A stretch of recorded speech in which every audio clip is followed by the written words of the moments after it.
Good morning, students. In the previous lectures, we discussed how to find resultant vertical thrust on a given curved surface.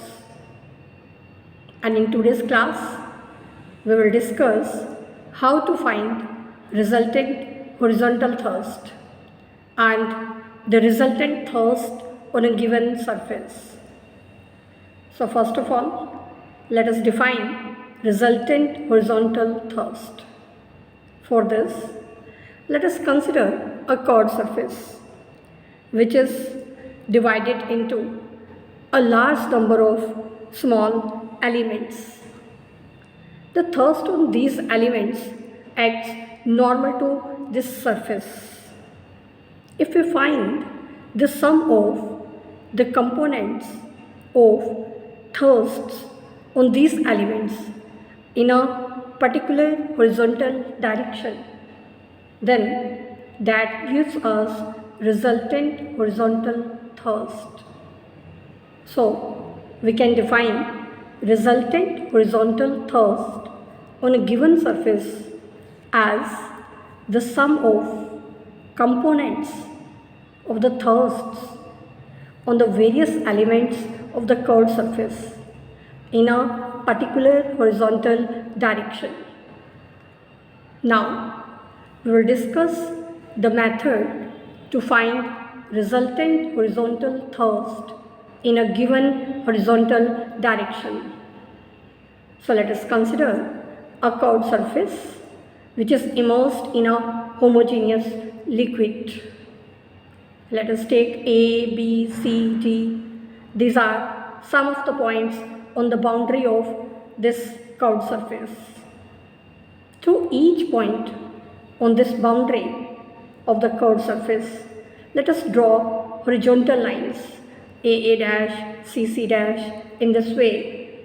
If we draw the horizontal lines in pre-assigned direction, then these parallel lines, they forms a cylinder. Let us consider the vertical cross section of this cylinder, and let this is A dash, B dash, C dash, D dash. This is the vertical cross section for this cylinder. Now, let us consider the equilibrium of fluid in this cylinder. The forces acting in the horizontal direction A dash are first the horizontal component of thrust on this curved surface. Second, the resultant thrust on this plane A dash, B dash, C dash, D dash, that is also acting along the line AA dash. Thus, we have the forces which are acting in horizontal direction AA dash are horizontal component of thrust on this curved surface, and second, resultant thrust on the plane A dash, B dash, C dash, D dash. For the equilibrium, these two thrusts, they must be balanced with each other. It means they must be equal in magnitude and opposite in directions along the same line parallel to AA dash. Thus we can say that the resultant horizontal thrust on the given curved surface, that is equal to the thrust on the plane A dash, B dash, C dash, D dash. These two thrusts are equal in magnitude. The thrust on this plane, actually this plane is the projection in a vertical plane which is perpendicular to the line AA dash. So we can say that the resultant horizontal thrust on the given curved surface, that is equal to the thrust on the projection in a vertical plane which is perpendicular to the line AA dash. These two thrusts are equal in magnitudes. So this is the method how to find the resultant horizontal thrust on a given curved surface. Now, Next we'll discuss how to find the resultant thrust on the given curved surface.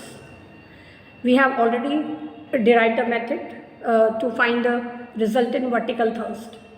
So to find the resultant thrust on a given curved surface, first of all find Z, which is the resultant vertical thrust on the curved surface. Then find resultant horizontal thrusts X and Y into horizontal directions which are perpendicular to each other. In case of symmetric bodies, the resultant thrust that is given by square root of x square plus y square plus z square. But if the curved surface is not symmetric, in that case, resultant thrust that consists of a force and a couple. So first of all, let us discuss the example for a symmetric body. So our first example is a hollow right circular cylinder is filled with liquid and held with axis horizontal.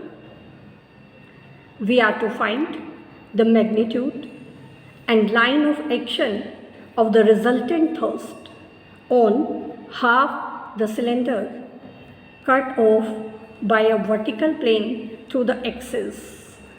So let us consider cylinder having the axis OO dash, R is the radius and H is the height of the cylinder.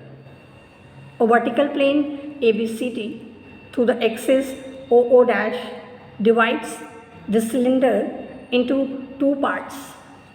We are to find the resultant thrust on half of the cylinder cut off by the plane ABCD.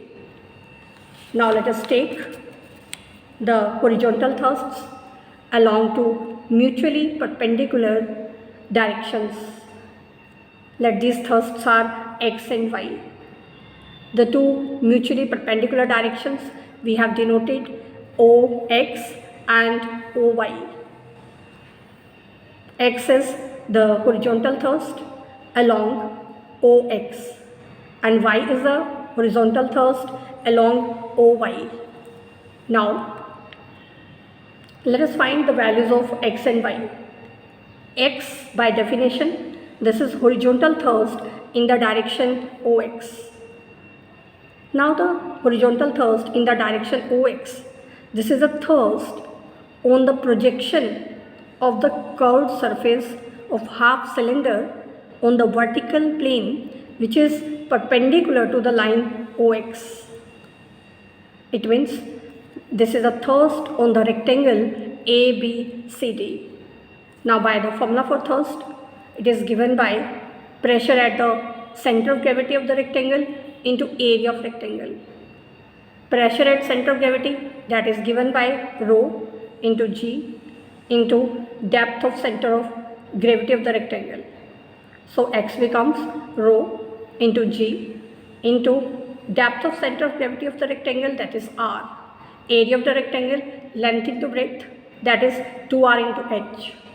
So finally, horizontal thrust is given by 2 into rho into G into R square H. Now let us find the horizontal thrust along OY. Now by definition, the horizontal thrust along this line, that will be the thrust on the projection of curved surface of the half cylinder on a vertical plane which is perpendicular to the line OO dash. It means thrust on the arc AEB, but area of the arc, that is 0.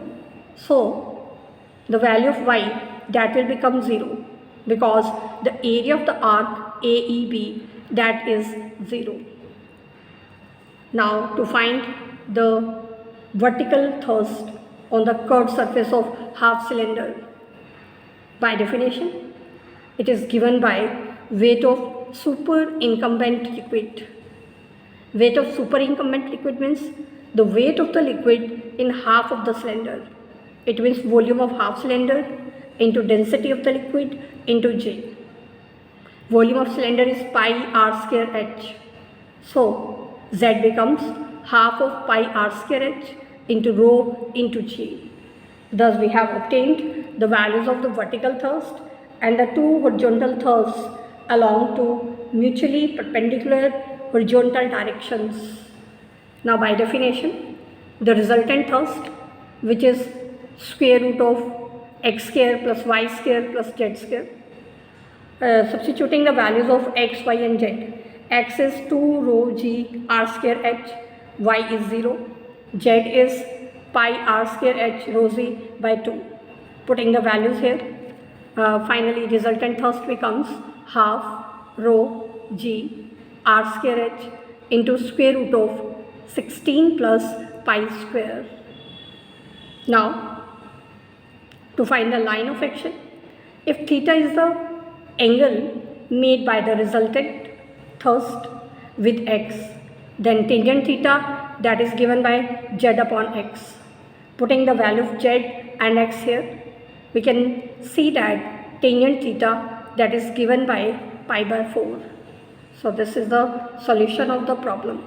So in this way we can find the resultant thrust on a curved surface in the case when the curved surface is symmetrical.